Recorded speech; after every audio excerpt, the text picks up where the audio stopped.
क्या हार में क्या जीत में किंचित नहीं भयभीत में, संकल्प पथ पर जो मिले ये भी सही वो भी सही। हार मानूंगा नहीं, रात ठानूंगा नहीं, काल के कपाल पर लिखता हूं मिटाता हूं, गीत नया गाता हूं, गीत नया गाता हूं। दोस्तों याद कीजिए पिछले साल का विधानसभा चुनाव, जब बिहार में विधानसभा चुनाव हो रहा था तो जनसुराज पार्टी के जो सूत्रधार हैं प्रशांत किशोर, उन्होंने 243 सीटों पर अपने उम्मीदवारों को उतारा था।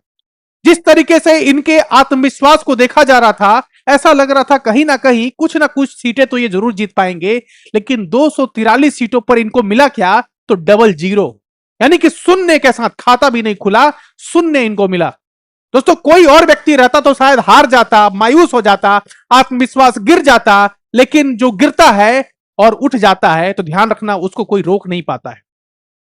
दोस्तों ये वही व्यक्ति है, चाहे ममता बनर्जी को चुनाव जिताना हो, कैप्टन अमरिंदर सिंह को चुनाव जिताना हो, या फिर नीतीश कुमार को चुनाव जिताना हो, या फिर 2014 में नरेंद्र मोदी और अमित शाह को चुनाव जिताना हो, या फिर आपने देख लिया कि किस तरीके से थालापति विजय को चुनाव जिताना हो, सारे लोगों के पीछे जो अगर कोई व्यक्ति था तो उसका नाम था प्रशांत किशोर। बहुत बड़े रणनीतिकार थे, स्ट्रैटेजिस्ट थे।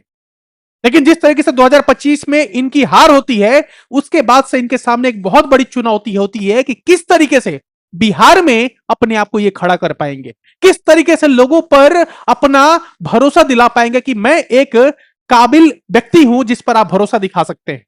दोस्तों बिहार के लोग बहुत लंबे समय से एक विकल्प ढूंढ रहे थे, और आज की तारीख में, आज का ये दिन बिहार के लिए काफी निर्णायक होगा। आज के दिन बिहार को एक नया विकल्प मिल चुका है।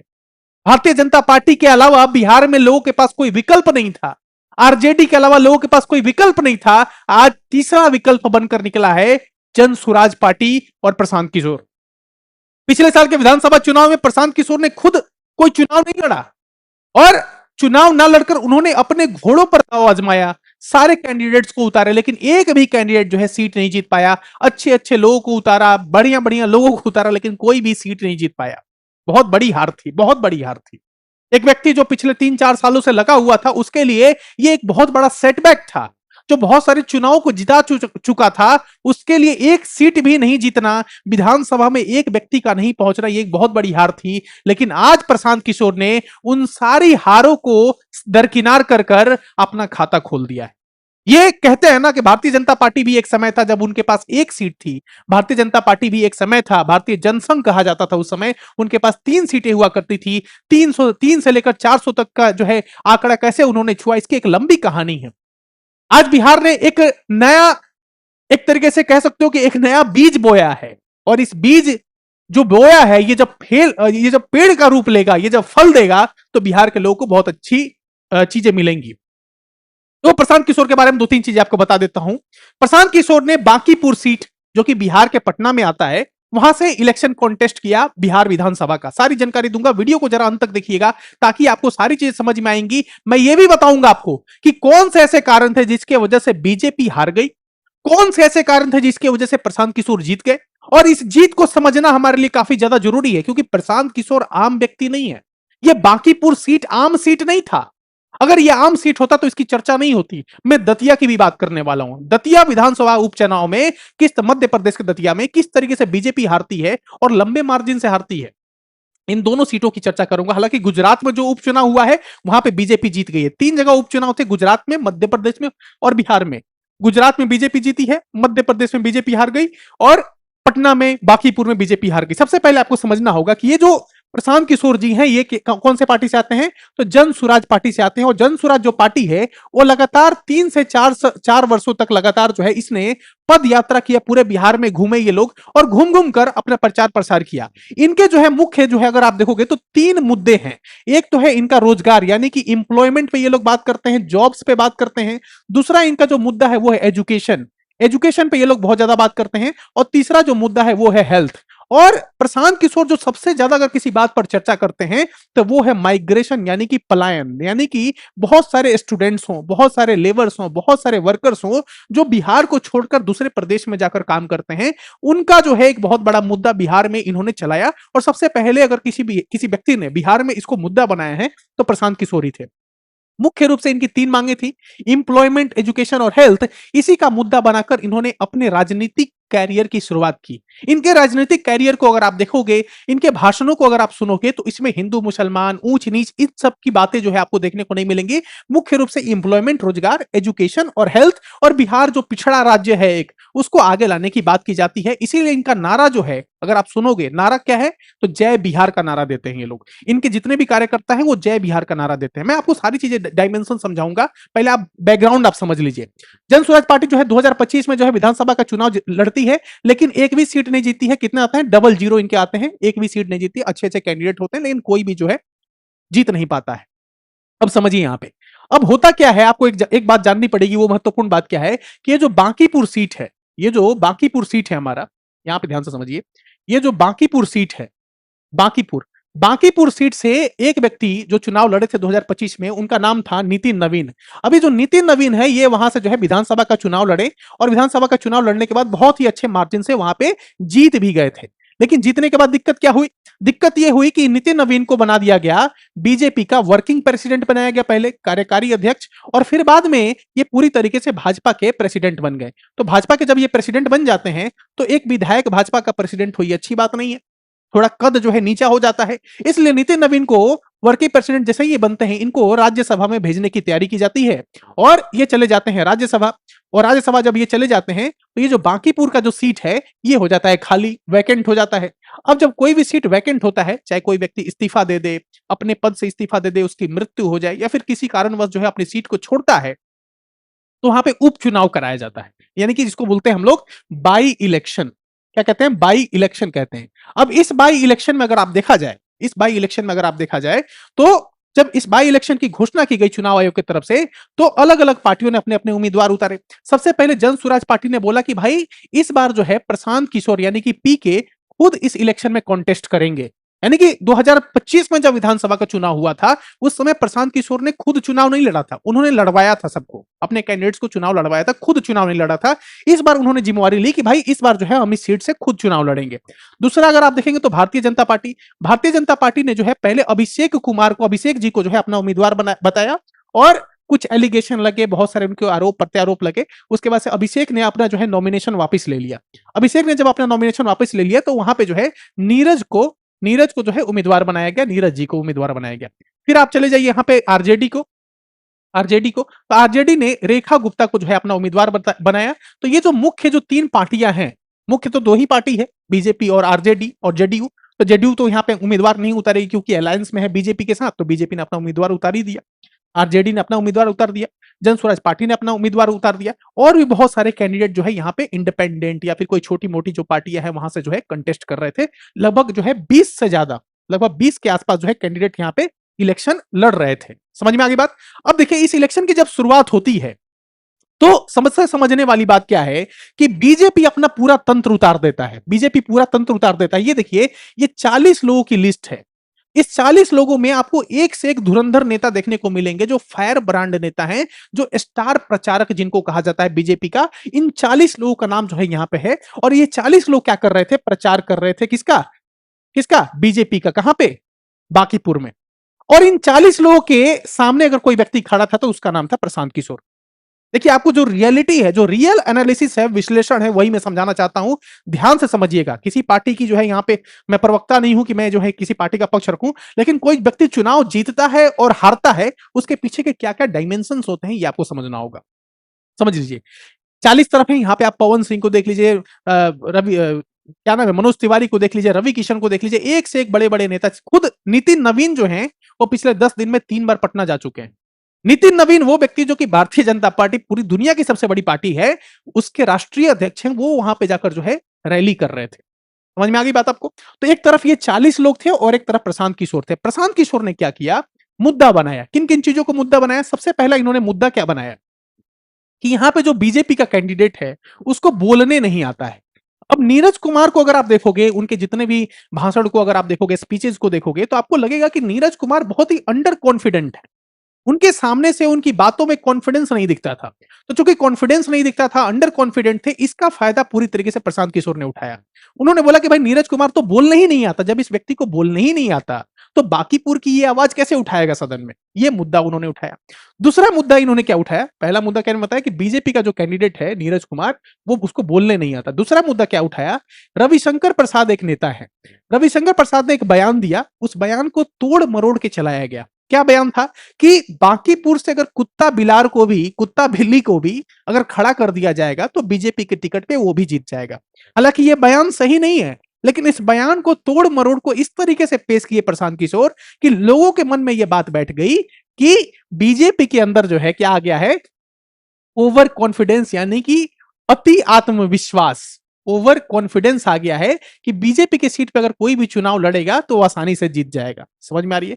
और लोगों को ये एरोगेंस जो है, ये एरोगेंस जो है वो अच्छा नहीं लगा। समझ में आ गया? लोगों को ये एरोगेंस अच्छा नहीं लगा।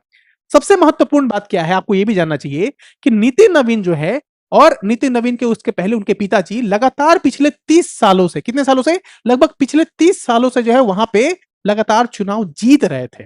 यानी कि बीजेपी का ये घर का सीट था, बीजेपी का घर का सीट था, मतलब कुछ भी हो जाए वहां से बीजेपी जीत ही जाएगी। ये एरोगेंस, ये ओवर कॉन्फिडेंस भी एक बहुत बड़ा फैक्टर बना। पिछले 30 साल से नितिन नवीन वहां पे थे, अपना जो है चुनाव लड़ रहे थे, उनके पिताजी वहां पे चुनाव लड़ रहे थे। तो ये भी एक फैक्टर था कि बीजेपी को लगा कि भाई ठीक है, कोई भी आएगा हम आसानी से जीत जाएंगे। और महत्वपूर्ण बात क्या है कि जब आप 30 साल से शासन कर रहे हैं, एक ही पार्टी का शासन है, एक ही पार्टी का विधायक है वहां पे, तो पीके ने इस बात का मुद्दा उठाया कि भाई 30 साल से एक विधायक है बीजेपी का, उसने जो बेसिक इंफ्रास्ट्रक्चर होता है, रोड होता है, नली गली, ये सब जो चीजें हैं, इसको बनवाया क्यों नहीं? आज भी बांकीपुर के जो लोग हैं वो इतने ज्यादा परेशान क्यों रहते हैं, जब उनका जो है विधायक इतना बड़ा आदमी है, इतने लंबे समय से चुनाव जीत रहा है, लेकिन इनकी बातों को कोई उठा नहीं रहा है। ये भी एक बहुत बड़ा मुद्दा बना।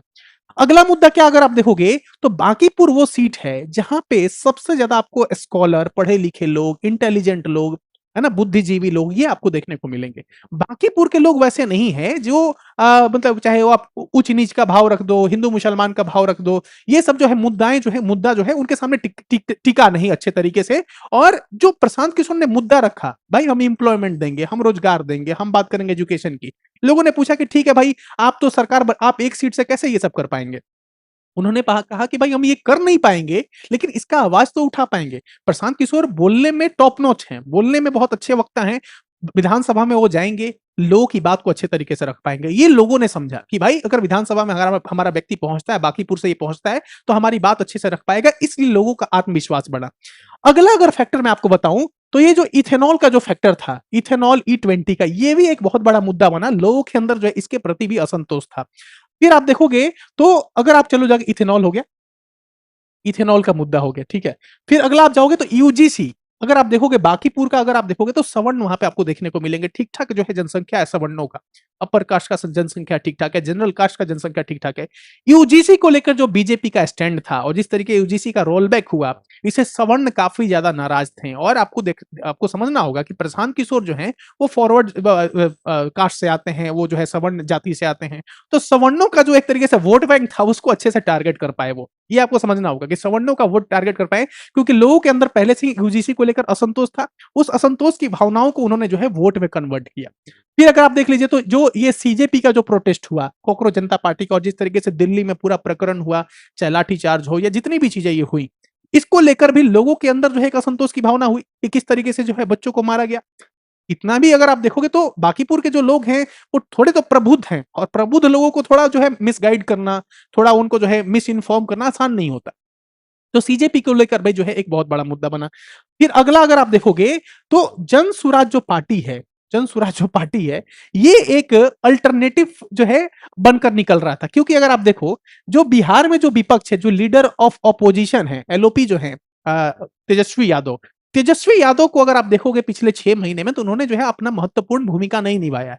लीडर ऑफ ऑपोजिशन का काम क्या होता है, विपक्ष के नेता का काम क्या होता है कि वो लोगों के मुद्दे को अच्छे से उठाए, लेकिन लीडर ऑफ ऑपोजिशन बहुत ही कमजोर निकला। और चूंकि कमजोर निकला, इसके वजह से भी अगर आप देखोगे तो लोग चाह रहे थे कि बिहार विधानसभा में कोई एक ऐसा व्यक्ति पहुंचे जो इनकी हालत खराब करे, सरकार की हालत खराब करे। समझ रहे हो ना? तो ये भी एक बहुत इंपॉर्टेंट फैक्टर बना। अगला अगर आप फैक्टर देखोगे तो सबसे महत्वपूर्ण फैक्टर क्या है, ये भी आपको जानना चाहिए कि जो जो सम्राट चौधरी जो बीजेपी के हैं, और ये जब चीफ मिनिस्टर बने, तो ध्यान देने वाली बात यह है कि 2025 का जो चुनाव लड़ा गया वो सम्राट चौधरी को मुख्यमंत्री बनाने के लिए नहीं लड़ा गया, नीतीश कुमार को मुख्यमंत्री बनाने के लिए 2025 का चुनाव लड़ा गया। इसीलिए सम्राट चौधरी लिए भी लोगों के मन में असंतोष था, डिसैटिस्फैक्शन था, संतुष्टि नहीं थी कि सम्राट चौधरी जो है, जिसके ऊपर जो है बहुत सारे आरोप लगे कि भाई उनके पास डिग्री नहीं है, उनके ऊपर जो है बहुत सारे हत्या के आरोप लगे, बहुत सारी चीजें हैं, उसको लेकर भी लोगों के मन में उनकी छवि अच्छी नहीं है। आपको समझना होगा कि सम्राट चौधरी का जो छवि है आम जनता के मन में वो उतनी अच्छी नहीं है। और इसका मुद्दा जो है प्रशांत किशोर ने बहुत अच्छे से बनाया कि सम्राट चौधरी जो है कैपेबल पर्सन नहीं है, योग्य व्यक्ति नहीं, और चूंकि वो योग्य व्यक्ति नहीं है तो उसको वहां से हटाना चाहिए। समझ में आ गई? तो ये भी एक बहुत बड़ा फैक्टर बना। इसके अलावा अगर आप देखोगे बहुत सारे और भी फैक्टर्स हैं, मैंने यहाँ पे 13 पॉइंट लिखे हैं। नीरज कुमार को देखा जाए तो नीरज कुमार खुद भी उतने योग्य व्यक्ति, बहुत ही स्ट्रॉन्ग कैंडिडेट नहीं थे, है ना? तो ये बहुत सारे और भी फैक्टर्स थे जिसकी वजह से जो है वहां पे बीजेपी हार गई। आरजेडी का जो है वहां पे सुपड़ा साफ हुआ एक तरीके से, और प्रशांत किशोर जो है लगभग लगभग जो है 20,000 वोटों से, कितने 20,000 वोटों से जो है चुनाव आसानी से जीत गए, 20,000 वोट्स। और इनका जो वोट शेयर है लगभग 49% जो है वोट शेयर है, यानी कि जो टोटल जितना वोट गिरा उसका 49% जो है इनको वोट मिला है। तो एक तरीके से कह सकते हो कि बिहार की राजनीति में एक नया बदलाव देखने को मिला है। बिहार की राजनीति जो है करवट बदल रही है, और बिहार की राजनीति कुछ ऐसी ही होती है कि जब भी हम कुछ ऐसा सोचते हैं कि बिहार में कुछ ऐसा होने वाला है तो ऐसा नहीं होकर ऐसा हो जाता है। ये हमने देखा है इतिहास में भी। तो आई थिंक आपको समझ में आज गया होगा कि इन 40 लोगों पर एक व्यक्ति कैसे भारी पड़ा। और हो सकता है ये जीत बहुत छोटी हो, एक सीट ही है, लेकिन एक सीट के साथ भी अगर शुरुआत हो रही है तो ये बहुत अच्छी बात है। तो ये है, आप देखना चाहते हैं तो ये नीरज कुमार थे, बीजेपी कैंडिडेट थे, और ये प्रशांत किशोर हैं। इनकी जो सीट हुई है लगभग जो है, जब जब मैं इस वीडियो को रिकॉर्ड कर रहा हूं लगभग रात के जो है 8 बज रहे हैं, तो 19,000 जो है वोट से लगभग जो है इनका मार्जिन रहा है। जो 2 नंबर पे थे वो नीरज कुमार थे, 19,000 वोटों का जो है फर्क रहा है, लगभग जो है 20,000 अगर आप कहना चाहें तो। और भी बहुत सारी चीजें हैं जो मैं आपको दिखाना चाहता हूं, लेकिन ठीक है, आप उन चीजों को छोड़ दीजिए। और ये है दतिया के नरोत्तम मिश्रा जी। तो दतिया में नरोत्तम मिश्रा को टिकट मिलने वाला था, दतिया में नरोत्तम मिश्रा को टिकट नहीं मिला। और फिर जो है जिस दिन वहां का जो बीजेपी का जो कैंडिडेट था, जिस दिन उन्होंने जो है अपना नामांकन पत्र दाखिल किया, उस दिन जो है नरोत्तम मिश्रा काफी भावुक हो गए, इनकी आंखों में आंसू था। और उसी दिन वहां की जनता ने शायद ये डिसाइड कर लिया था कि बीजेपी को हराना है, और इसीलिए बीजेपी आज वहां पे हार जाती है, और जो घनश्याम सिंह है इंडियन नेशनल कांग्रेस के, वो जीत जाते हैं। हो सकता है, मेरी बात आप ध्यान से समझिए, कि दतिया से अगर नरोत्तम मिश्रा को टिकट मिलता तो घनश्याम सिंह आज नहीं जीतते, लेकिन नरोत्तम मिश्रा को साइड करने की कोशिश की गई। फिर जो है वहां पे वो मुख्यमंत्री से मिलते हैं, उनको मनाया गया, फिर जो है वो बोलते हैं कि ठीक है हम सपोर्ट करेंगे कैंडिडेट को। लेकिन जितना भी प्रकरण हुआ, इससे वहां की जनता जो है, खास करके जो यादव है, उनका वोट भी मोहन यादव जो है कन्वर्ट नहीं कर पाए बीजेपी की तरफ। ये आपको समझना चाहिए। हालांकि ये जो जितने भी हैं, ये सारी चीजें केस स्टडी होती हैं। एक बात और भी आपको समझना होगा कि बहुत सारे लोग जो ईवीएम का रोना रोते हैं, जब बीजेपी चुनाव जीतती है तो ईवीएम का रोना रोते हैं। ये भी आपको समझना होगा कि जिस तरीके से जन स्वराज पार्टी की जीत हुई है, कांग्रेस की जीत हुई है, तो इसमें ईवीएम पे ही वोट हुआ है, और ईवीएम पे ही वोट लेकर बीजेपी हारी है। तो ये भी आपको समझना होगा कि ईवीएम के साथ छेड़छाड़ नहीं किया जा सकता। अगर छेड़छाड़ किया जा सकता था तो इसके लिए बहुत सारे साक्ष्य प्रमाण हमारे सामने रखे जाते हैं, लेकिन पिछले कई वर्षों से सिर्फ आरोप ही लगते हैं।